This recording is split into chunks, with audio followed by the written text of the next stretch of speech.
Hello, everyone, and I welcome you to this first session of the first day of Chayilgold conference on the status of women.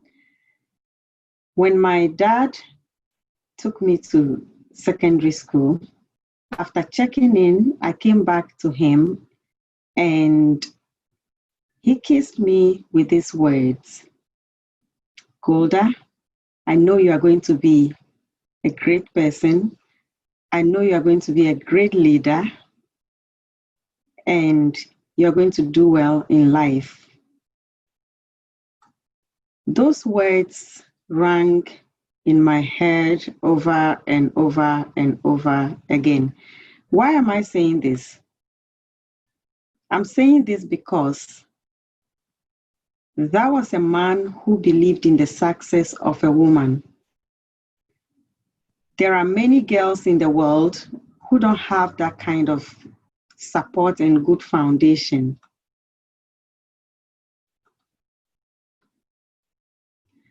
This experience with my father happened in an era and a place where women were not considered as leaders or girls as potential leaders.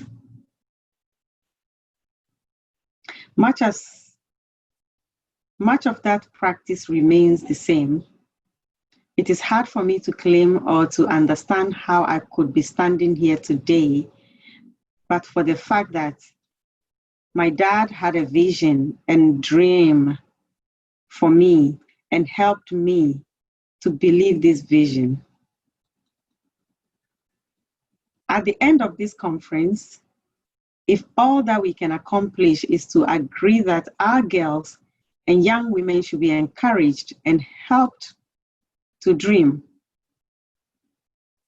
and that we will support them in accomplishing their dreams, then our goals are met. I believe that my father is watching today from Ghana, and so I want to say thank you, Daddy.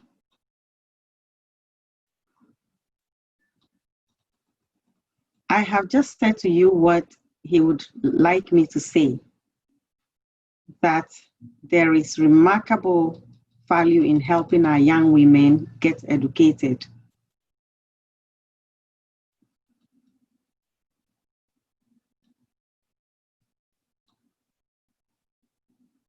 I am pleased to welcome you to the Maiden Chayilgold Conference on Feminization of Poverty, Neglect and Violence, the status of women in our world. We have representation from 5 countries, namely Ghana, Nigeria, UK, Canada, and the US. Now one would ask, what is Chayilgold? And what is your motivation for doing this conference? Chayil means a woman of valor.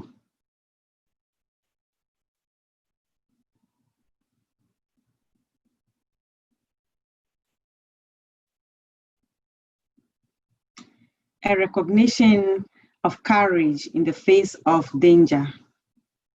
Inherent in this meaning is not only the strength of a woman, but also the wisdom, foresight, courage that enables a woman to seek and lead herself and her family through difficulties and determined paths out of danger when necessary. As a woman, a Christian, and a registered nurse, I have seen this phenomenon occur repeatedly in the years that I've lived as a private person and a healthcare professional. However, it is living and learning through those experiences that have shaped some of my thinking and led me to recognize my responsibility to contribute my life to addressing the plight of women in our world. You will all agree with me that it's been quite a year for women, hasn't it? We learned several things from the COVID era in relation to women, but let me just mention a few of them, maybe just two. First, the COVID era has shown us how capable women are as leaders because the countries that dealt with COVID most efficiently all have been countries led by women. Secondly, COVID also showed us that women are in the front line of advancing life in countries all over the world every day.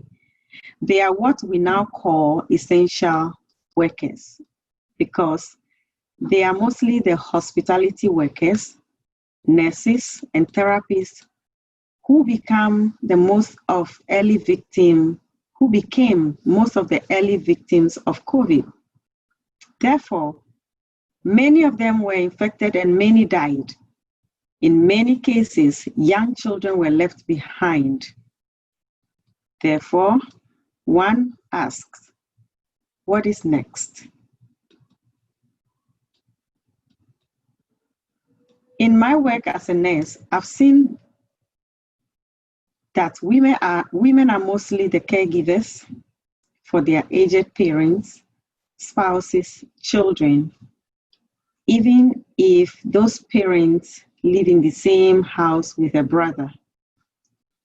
Women are the major providers of long-term care in this country, but they also have a long-term care needs of their own. Women, as we know, don't abandon their caregiving responsibilities because of employment. Instead, they cope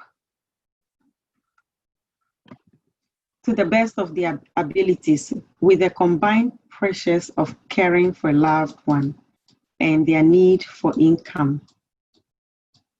But how much more price can we expect our women to pay for them to be recognized as pillars, not only of their families, but also the societies in which we live? If you are wondering how bad it is, here are some statistics to remind us of the situation. Women are more likely to be poor and to be responsible for the care of poor children than men. Approximately 70% of the world's poor are women. Rural women in developing countries are among the most disadvantaged group on the planet. Global estimates published by World Health Organization indicate that about 1 in 3, that is 35% of women worldwide, have experienced either physical and or sexual intimate partner violence or non-partner violence in their lifetime. Most of these violence is intimate partner violence. Almost half of all women in the US have experienced psychological aggression by an intimate partner in their lifetime.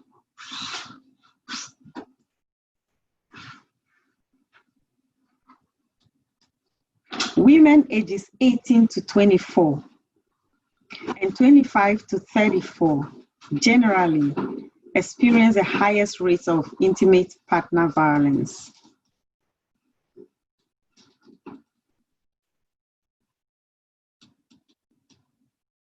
From 1994 to 2010, approximately 4 in 5 victims of their partner violence were females.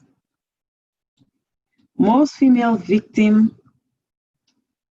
of intimate partner violence were previously victimized by the same offender at the rates of 77% for women ages 18 to 24, 76% for ages 25 to 34, and 81% for ages 35 to 49.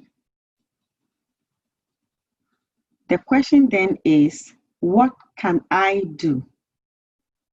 Because it's not just the governments that have the responsibility to change.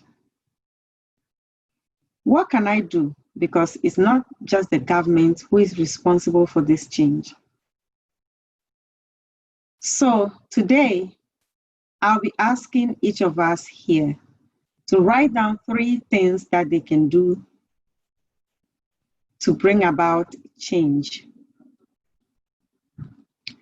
I want to remind us of Hillary Clinton's words that women's rights are human rights, and human rights are women's rights.